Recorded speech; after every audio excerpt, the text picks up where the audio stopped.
gostaria, em primeiro lugar, de agradecer o convite que me foi formulado pelo Centro Acadêmico.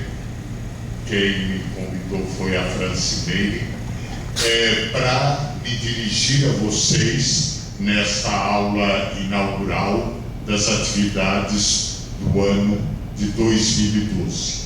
É uma honra muito grande e uma alegria muito grande estar aqui em São Carlos novamente, lugar onde eu tenho tantos amigos cuja presença aqui nesta tarde eu agradeço.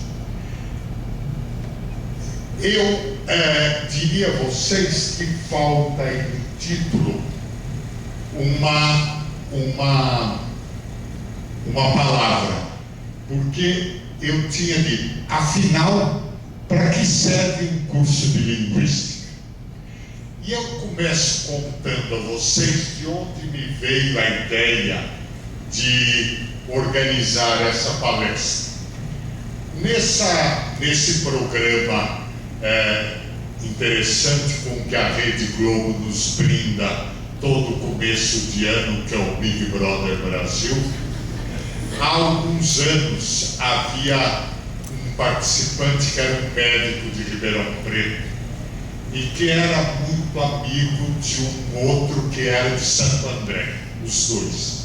E um dia os dois estavam conversando e esse de Santo André contou que a prima tinha ganho da firma onde ela trabalhava ingressos para ir assistir ao desfile das escolas de samba no Rio de Janeiro, no Sambódromo do Rio de Janeiro. E esse médico de Ribeirão Preto pergunta, mas ela trabalha onde? Ela trabalha numa agência de publicidade. Ela fez publicidade? Diz, não, fez letras, fez linguística. Aí o de Ribeirão Preto perguntou, mas afinal, o que é mesmo linguística? E afinal, para que serve um formado em letras? Num tom extremamente desdenhoso, quando ele pergunta, afinal, para que serve um formado em letras e o que é mesmo um curso de linguística?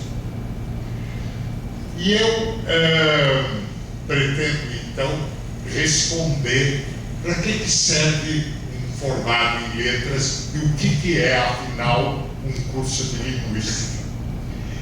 E eu começaria dizendo a vocês o seguinte: existe um mercado acadêmico, e eu estou usando a palavra mercado porque ele se configura como um mercado, dando mais ou menos valor a determinados títulos acadêmicos. E parece que, de repente, o curso de letras não tem assim muito valor no mercado acadêmico.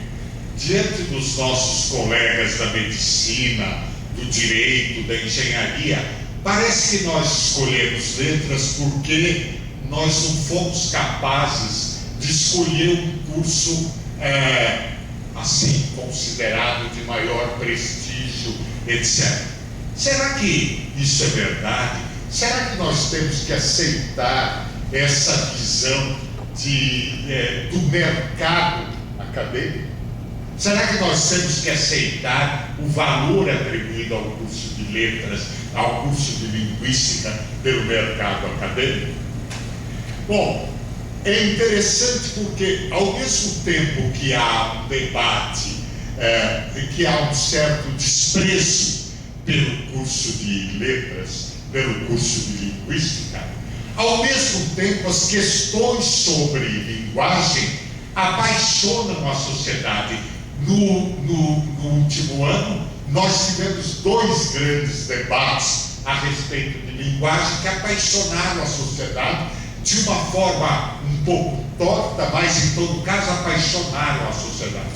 O primeiro foi o debate a respeito do livro da professora Heloísa Ramos, que estaria, segundo determinadas pessoas, e infelizmente eu não diria segundo uma certa mídia, porque alguns colegas da universidade que não podiam ter a opinião que tiveram nos meios de comunicação, deram opiniões distorcidas para os jornalistas.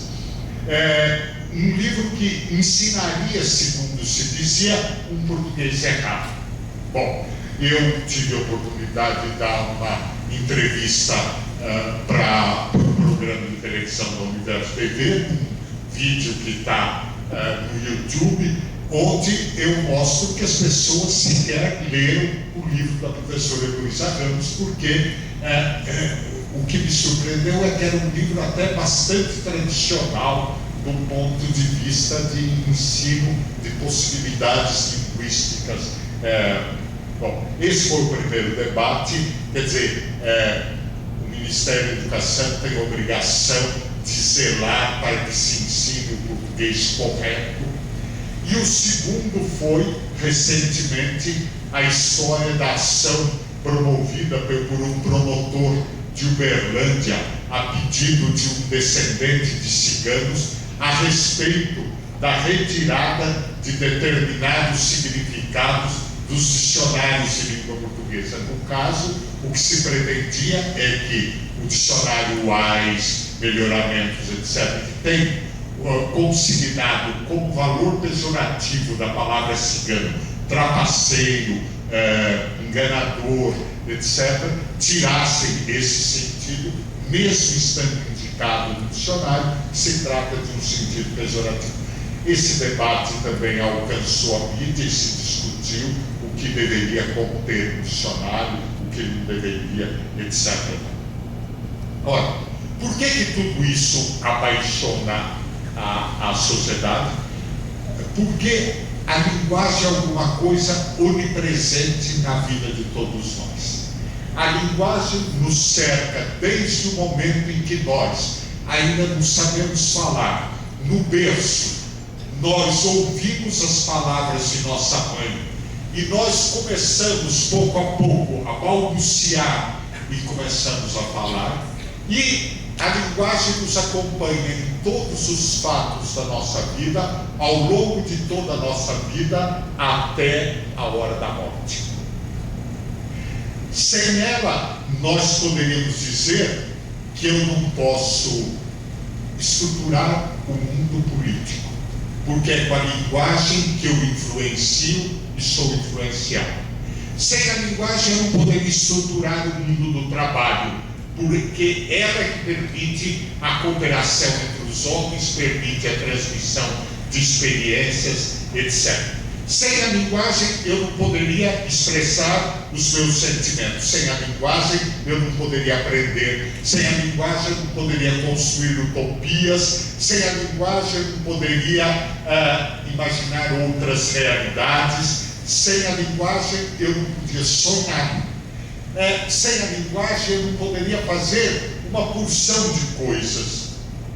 E por isso a linguagem sempre cativou o homem enquanto objeto de deslumbramento e enquanto objeto de reflexão. Mesmo antes do aparecimento da linguística como ciência, os homens sempre refletiram sobre a linguagem. Todas as civilizações têm um mito para explicar a origem da linguagem e a diversidade das línguas. No caso da nossa civilização, o mito que explica a origem da linguagem e a diversidade das línguas é o que está na Bíblia. E nós sabemos que a Bíblia tem 2 relatos da criação. No primeiro relato da criação, Deus cria o mundo falando. Ele diz: faça-se a luz, e a luz foi feita. Separe-se a água da terra, e surgiram então os oceanos e os continentes. E Deus viu que isso era bom, e aí vai, primeiro dia da criação, segundo dia da criação, etc. E há um segundo relato em que Deus toma o barro da terra, molda os animais, os peixes, as aves, etc., e molda o homem e depois cria a mulher. Bom, e Deus faz o homem do barro da terra e sopra no homem, dando ao homem a capacidade da linguagem. E o primeiro ato de Deus, depois de criar o homem, é fazer com que, como diz o Gênesis, todos os animais da terra, as aves do céu e os peixes da água passem diante do homem, para que ele lhes desse a cada um o nome que convinha. Bom, há uma série de elementos que o mito coloca para nós. Primeiro, o mito reconhece, o mito é sempre uma maneira de explicar o inexplicável por meio de uma narrativa. Primeiro, o mito reconhece que há duas categorias fundadoras da realidade: a linguagem e o trabalho. Deus cria o mundo falando e moldando com barro da terra os animais. Segundo elemento, a linguagem é um atributo da divindade que tem uma função criadora. Em terceiro lugar, dar o nome é, no mito, dominar. Se o homem deu aos animais o nome que convinha a cada animal, o homem dominou a terra ao nomear a terra. É na entrada da realidade no discurso que essa realidade passa a significar. É na entrada da realidade na linguagem que ela passa a significar. E finalmente o homem foi colocado no paraíso terrestre, comeu do fruto proibido, foi expulso do paraíso terrestre, e aí é a entrada do homem na história, porque ele começa a sofrer o tempo, o espaço e a corporeidade, porque ele passa a ter dores, ele passa a morrer, ele passa a ganhar a vida com suor no rosto, a mulher passa a dar à luz em meio a dores, etc. Tudo aquilo que o mito conta. Mas logo em seguida vem o mito da Torre de Babel. E o mito da Torre de Babel é curiosíssimo, porque os homens resolveram fazer uma torre que levasse até os céus, e Deus resolveu ir ver o que os homens estavam fazendo. Observe que é curioso essa história de Deus foi ver o que os homens estavam fazendo. Porque se ele é onisciente, ele não precisaria ver, mas Deus foi lá ver o que os homens estavam fazendo. Chegou lá, ficou muito indignado com a presunção humana e castigou os homens com a diversidade das línguas. A diversidade das línguas, então, é vista no mito da nossa civilização como uma maldição divina. Olha, nós temos para cada episódio do Novo Testamento, do Velho Testamento, um correspondente do Novo Testamento. E no Novo Testamento, o elemento que nós temos é o episódio de Pentecostes, quando o Espírito Santo desce sobre os apóstolos, e aí o texto do mito é sempre assim, ele diz duas coisas diferentes. De um lado, parece que os apóstolos começaram a falar todas as línguas, mas mais adiante há um trecho que parece que os apóstolos falavam uma espécie de esperanto místico, porque se diz: como é que nós, os medas, os persas, os elamitas, os gregos, os romanos, os do Pontos, da Capadócia, etc., cada um ouve os apóstolos proclamando as maravilhas de Deus na sua própria língua. Quer dizer, não importa a língua que eles falavam, cada um ouvia na sua própria língua. Então, o milagre de Pentecostes, de certa forma, é o elemento que faz, que é uma redenção da maldição de Babel. Veja, eu conto essas histórias do mito para vocês, para dizer quão antiga é a reflexão dos seres humanos a respeito da linguagem.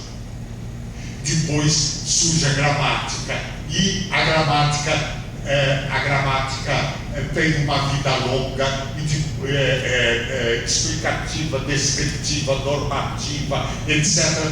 Até que nós chegamos na linguística moderna. E o que é a linguística? A linguística é o estudo do funcionamento da linguagem humana através da estrutura, do uso das diferentes línguas.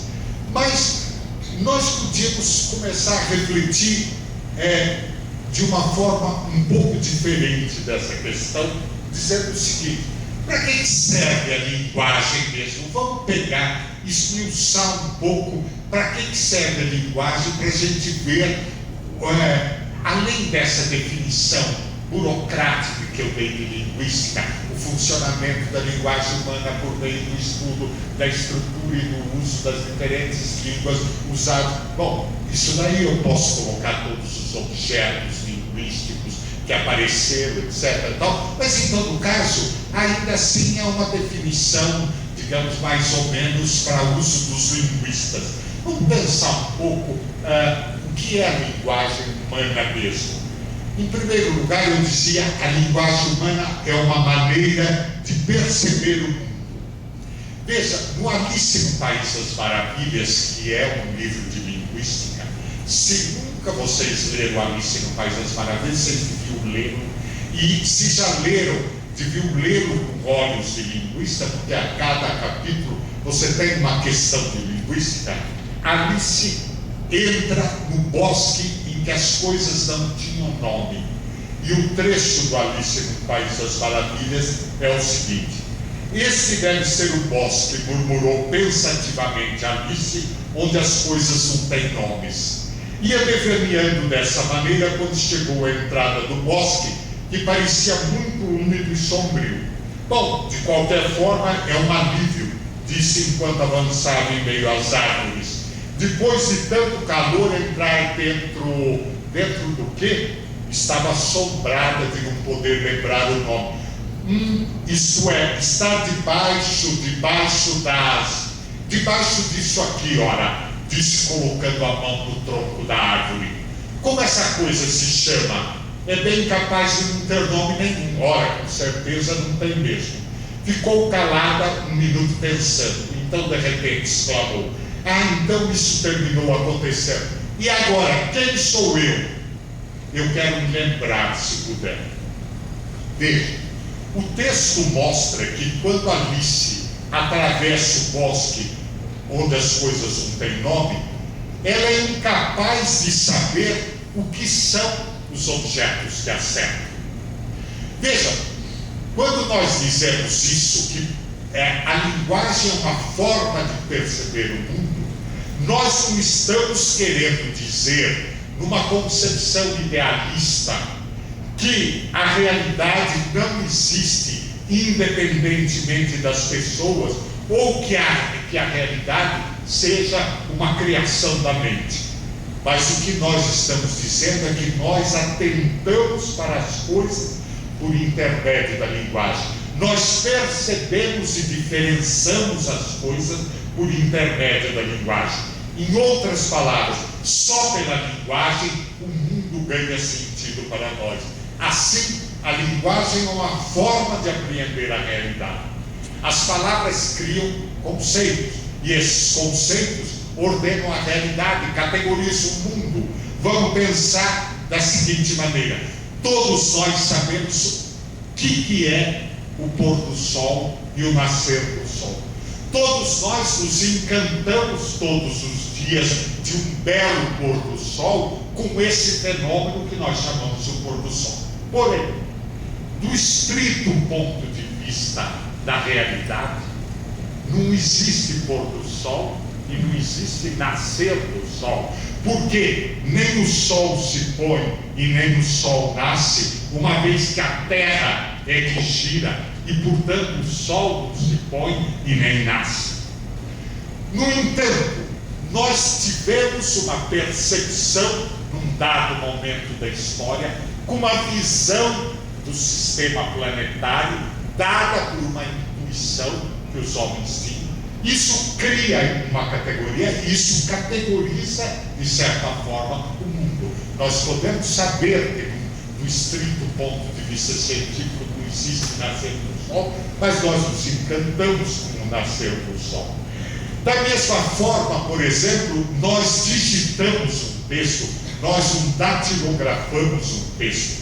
porque o aparecimento dos computadores colocou a história de escrever por meio de um teclado do computador foi visto como uma coisa diferente de escrever com um teclado de uma máquina de escrever. Aquilo se chamava datilografar e isso digitar. O que é curioso, porque datilografar e digitar tem o mesmo étimo, só que digitum do latim, dactilos do grego, significa dedo nos dois casos, é a mesma coisa digitar e datilografar, porém nós vemos como duas coisas diferentes.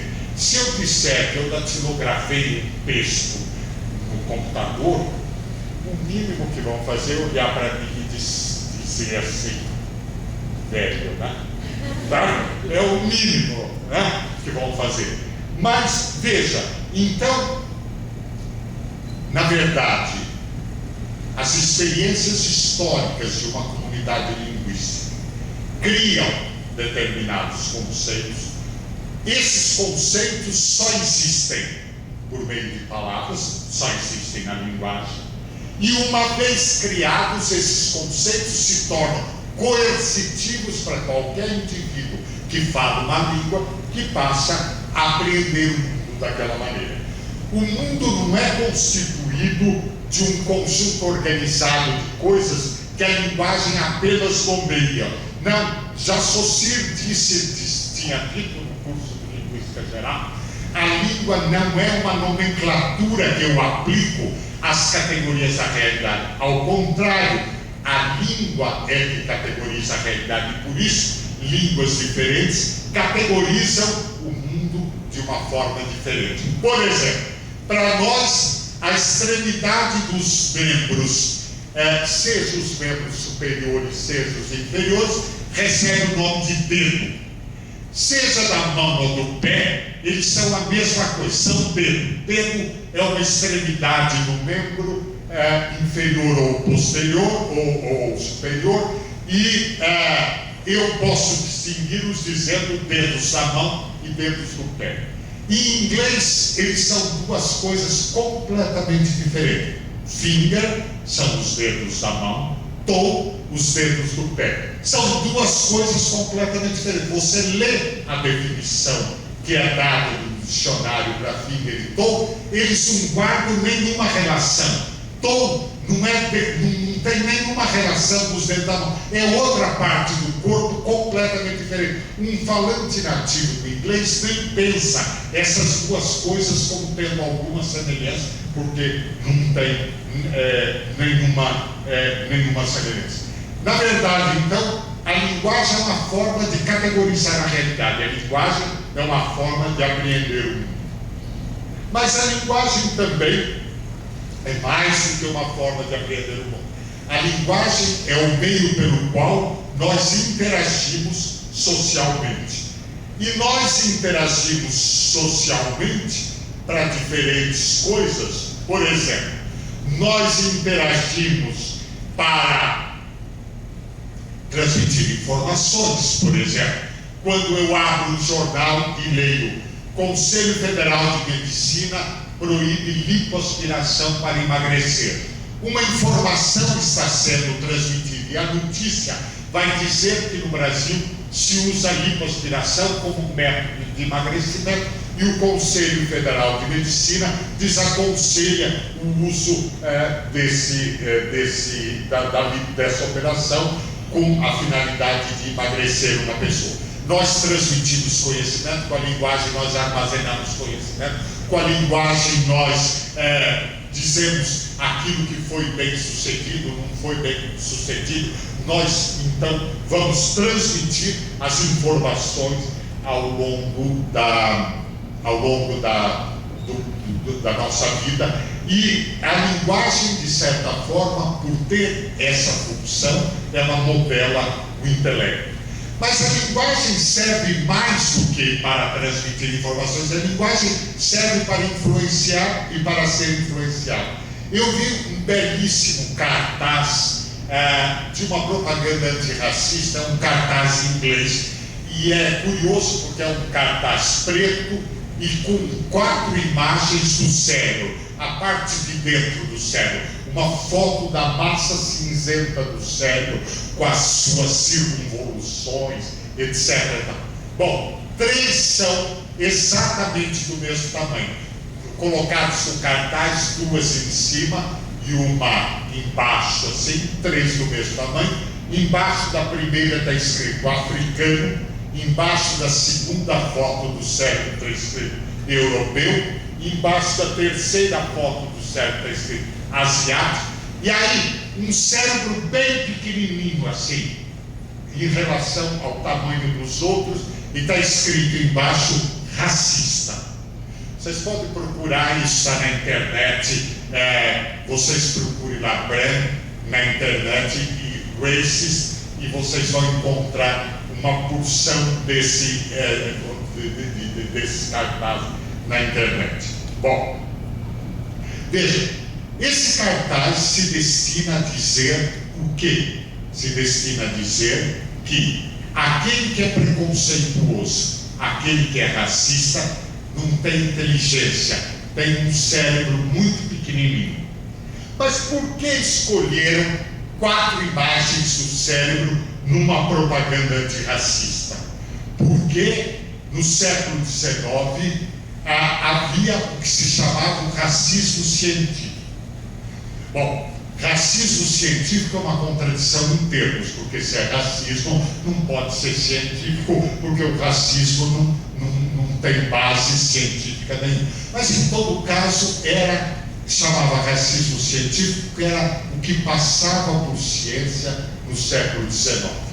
Um indivíduo como o Conde de Gobineau, por exemplo, num célebre livro intitulado Ensaio sobre a Desigualdade das Raças Humanas, dizia que os europeus eram mais inteligentes que os africanos e os asiáticos, porque o cérebro dos europeus era maior. Veja, essa propaganda está então dialogando em oposição a esse chamado racismo científico. Está dizendo que é mentira que o cérebro dos europeus é maior do que o cérebro dos africanos e dos asiáticos, e de fato é mentira mesmo, né? Então, na verdade, o cérebro dos africanos é do mesmo tamanho que o cérebro dos asiáticos e dos europeus. Portanto, se o grau de inteligência for medido pelo tamanho do cérebro, não há diferença de inteligência entre europeus, africanos e asiáticos, e portanto os brancos não são, por natureza, como dizia o Conde de Gobineau, superiores aos africanos e aos asiáticos. Na verdade, quem não tem inteligência, quem tem cérebro pequeno, são os preconceituosos, são os racistas, que não querem ver as evidências científicas que vão contra o preconceito. Ora, nesse caso a linguagem serviu para influenciar e para ser influenciado. Mas a linguagem serve mais do que para apreender o mundo, para transmitir informações, para influenciar e para ser influenciado. A linguagem serve para expressar a subjetividade. Por exemplo, nessa música que todo mundo conhece, o Samba em Prelúdio, do Baden-Powell e Vinícius de Moraes, nós temos eu sem você, sou só desamor, um barco sem mar, um canto sem flor, tristeza que vai, tristeza que vem, sem você, meu amor, eu não sou ninguém.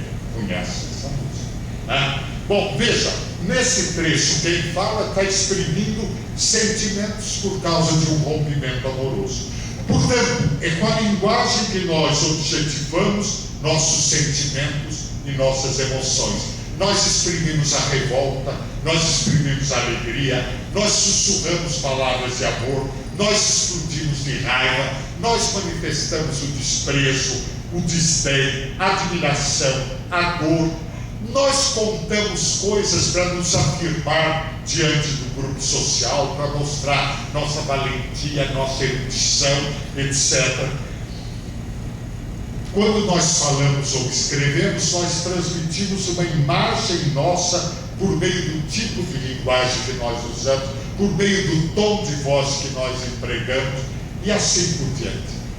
Ou seja, a linguagem, de certa forma, modela também os nossos sentimentos. Quando uma pessoa foi educada apenas com gritos, apenas com expressões de raiva e de ódio, dificilmente essa pessoa crescerá manifestando de maneira geral bons sentimentos.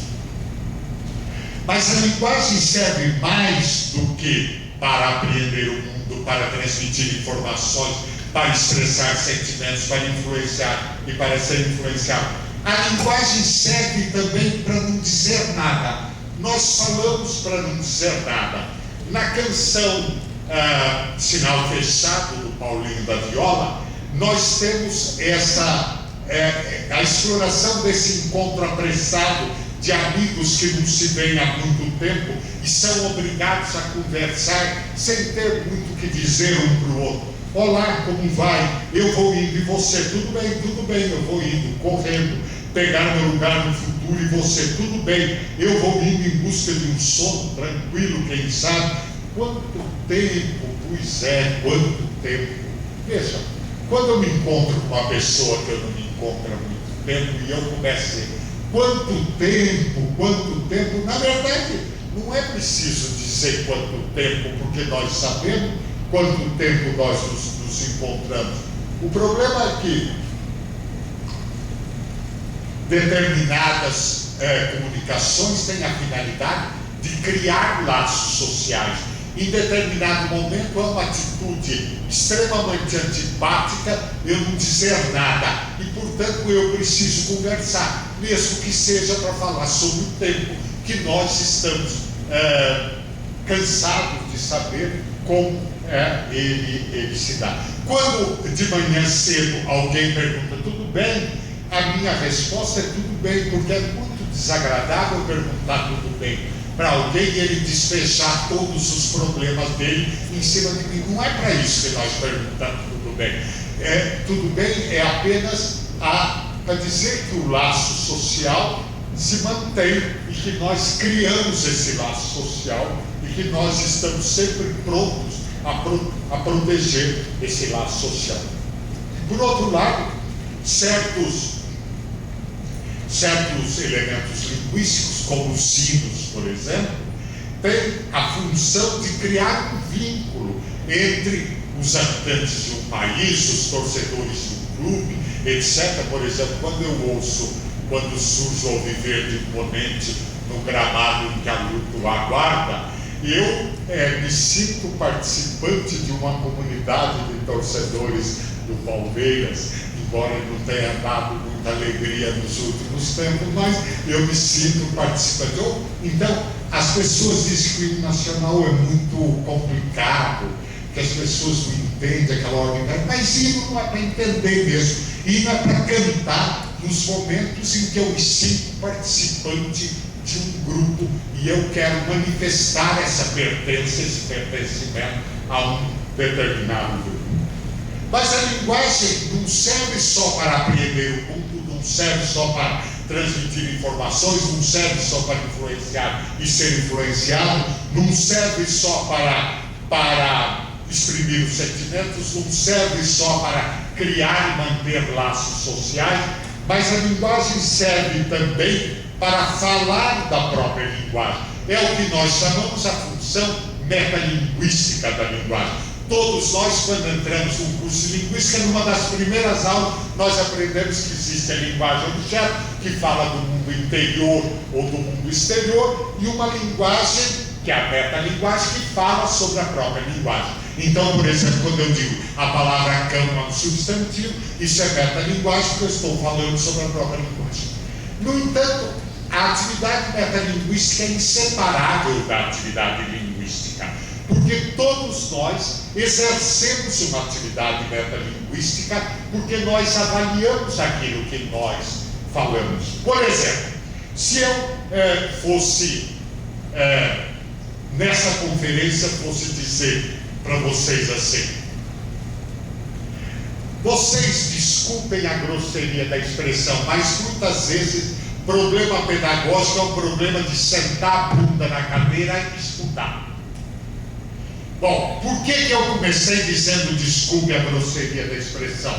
Porque bunda não é uma palavra que eu deva falar em conferência em tão seleto ambiente como eu estou agora. Portanto, eu faço uma avaliação do que convém ou não convém dizer, e a minha atividade metalinguística, a minha reflexão sobre a linguagem é inseparável da minha atividade linguística. Mas, veja, na verdade, toda a linguagem que fala da linguagem, se é um nível metalinguístico, toda a arte que fala da própria arte é uma meta-arte. Então, nós temos, por exemplo, uma meta-poesia, que é a poesia que fala da própria poesia, como o poema Autopsicografia, do Fernando Pessoa, em que ele diz: o poeta é um fingidor, finge tanto que chega a fingir que é dor, a dor que devera sente.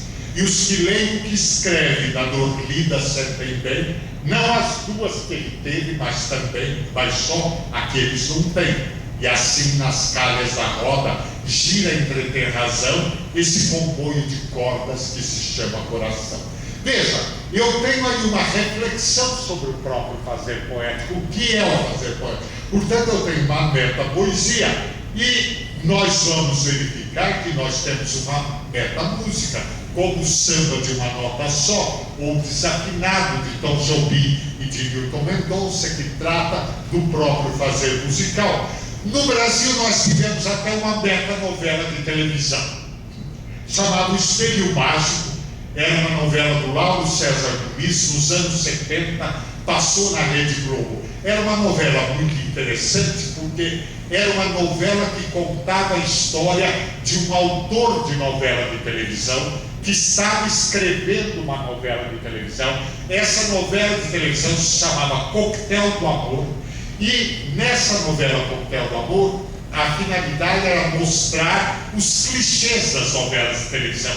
O amor impossível, a empregada que se enamora do filho do patrão, e a mãe que não quer nem saber que eles casem, mas que depois eles superam essa dificuldade, porque o amor tudo vence nas novelas. Então ele queria mostrar esses clichês passavam nessa novela que era o Coquetel do Amor. Agora, essa novela não teve muito sucesso, porque as pessoas não entendiam direito quando você passava do nível da novela Espelho Mágico para o nível metanovelístico, que era o Coquetel do Amor. Então, quando você passava do nível meta para o nível objeto, as pessoas não entendiam direito, a novela não teve muito sucesso. Mas a linguagem não serve só para repreender o mundo, a linguagem não serve só para transmitir informações, não serve só para influenciar e para ser influenciado, não serve só para exprimir o sentimento, não serve só para criar e manter laços sociais, não serve só para falar da própria linguagem. A linguagem é fonte de prazer. Nós manipulamos, nós brincamos com as palavras. Os jogos de sentido e de som são formas de tornar a linguagem um lugar de prazer. Nós manipulamos as palavras para extrair satisfação.